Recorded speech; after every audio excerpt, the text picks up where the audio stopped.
In a gossip session with friends, conversations at your average tapris, or in careless whispers overheard in restaurants, there's only one thing people can really talk about right now. Bollywood ka to beda hi paar nahi ho raha. This has been a fairly dry season for the Hindi film industry at the box office, with the number of flops piling up. So recently I went to Mumbai and spoke to various people associated with the industry to find out what really is going wrong. To read my detailed feature story, for which I spoke to people like veteran actor Nasiruddin Shah, senior director and producer Mahesh Bhatt, director of power-packed movies like Welcome, Sing is King, Bhool Bhulaiya 2, Anis Basmi, and director of Ishq Vishk, Ken Ghosh, also eminent film critics Anupama Chopra, Taran Adarsh, among others. To read the story, follow the link in description. So after speaking to so many people, including directors, actors, film critics, I identified majorly 5 causes.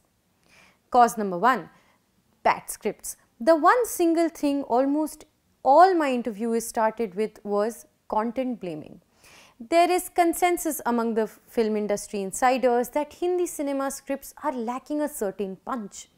Bollywood has been releasing largely urban-centric, metro-focused films which the masses really have no interest in.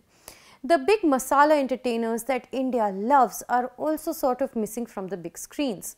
Writers are reportedly not fairly compensated in Bollywood and are expected to write scripts around a predetermined plot within 20 days. So of course, films are going to tank because they're not going to be good. Another layer to this conversation is that all films getting released right now were written or shot pre-pandemic.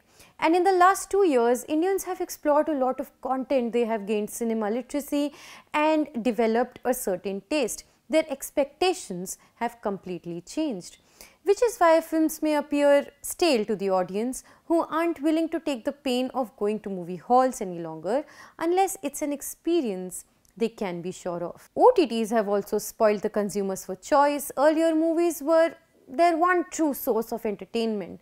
Think about it, we really don't need to watch anything that's below average at all. Number 2, cheap OTTs and expensive tickets. The average cost of tickets currently is Rs. 240 in multiplexes.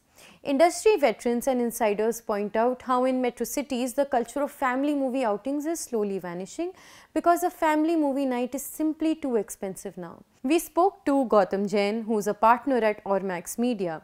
He said that footfall at cinemas has been gradually falling for years, but box office numbers held steady because ticket rates were going up. With over-the-top content in everyone's pockets and big screen TVs in almost every home now, the theatre experience is sought only if the movie is larger than life or a sure shot hit. Anis Basmi pointed out how this has erased the concept of semi-hits. Either a movie will do fantastic business or it will tank. So hold on to your seats, we may just have a lot of big scale production movies in the future. See, a lot of people believe that after the Sushant Singh Rajput suicide case, this star worshipping country has become anti-hero heroine. Character actors are gaining popularity like never before, and a star's power to attract people on the opening weekend is going down. Star-led movies like Aamir Khan's Lal Singh Chadda, Ranbir Kapoor's Shamshera, Arjun Kapoor's Ek Villain Returns, Akshay Kumar's Prithviraj and Raksha Bandhan, etc. all had disappointing openings. This has led to a producer pushback on stars, including the biggest ones, from charging exorbitant fee running into triple crores because the film is simply unable to do that much business. Some have already started taking a 20 to 30% pay cut, sources said. A senior entertainment journalist in fact told me that stars will now have to enter back-end deals, which means a part of their remuneration will come from the revenue the movie generates. Number 4 is South cinema. 400 crore. 255 crore, 100 crore. These are not the box office of Hindi films starring the biggest names, but of Hindi dubbed versions of KGF 2, RRR and Pushpa respectively. The 3 films have collectively made 755 crore in just Hindi language. This is more than the worldwide box office collections of Rs 260 crore of Bhool Bhulaiya 2, 341 crore of Kashmir Files and 132 crore of Gangubai Kathiawade, which were the highest grossing Hindi films this year, which total 733 crore in worldwide collections. We have not included Brahmastra in this. The collective worldwide box office collections of KGF, RRR and Pushpa cross rupees 2,800 crores, which is more than 3 times the worldwide collections of the 3 highest grossing Hindi movies this year. According to Omax's The India Box Office Report 2022, Hindi cinema contributed 34%, which was the highest, to the total box office collection of 2022 till the month of July. But even out of this contribution, 41% came from the Hindi dubbed versions of South Indian films.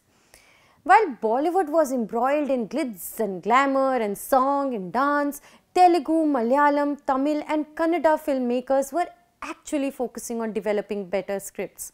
In fact, insiders claim writers are paid more in the peninsula than they are in Mumbai. Viewers we spoke to said the films from the peninsula have top-notch cinematography, writing, acting, direction and relatability, which Bollywood simply doesn't have. Number 5, and the final reason, is shutting down of single screens. At the dawn of this century, India had around 12,000 single screens.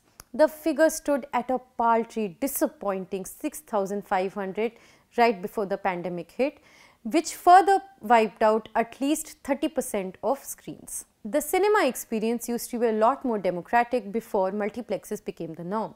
The financially affluent would sit in the balcony while the less well-to-do bought first, second and third class tickets below.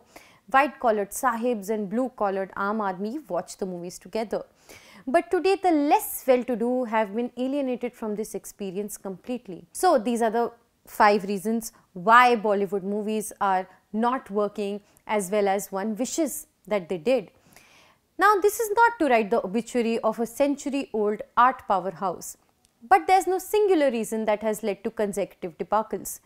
This is an industry still healing from the SSR maelstrom and the effects of the pandemic. With urban stories and sensibilities, something else was also happening in the country, which many argue. Films were reduced from a mass medium to a niche medium. A signing off thought would be that from ashes rises a phoenix. One has to wait and watch to see just how Bollywood reinvents itself. For The Print, this is Shubhangi Misra.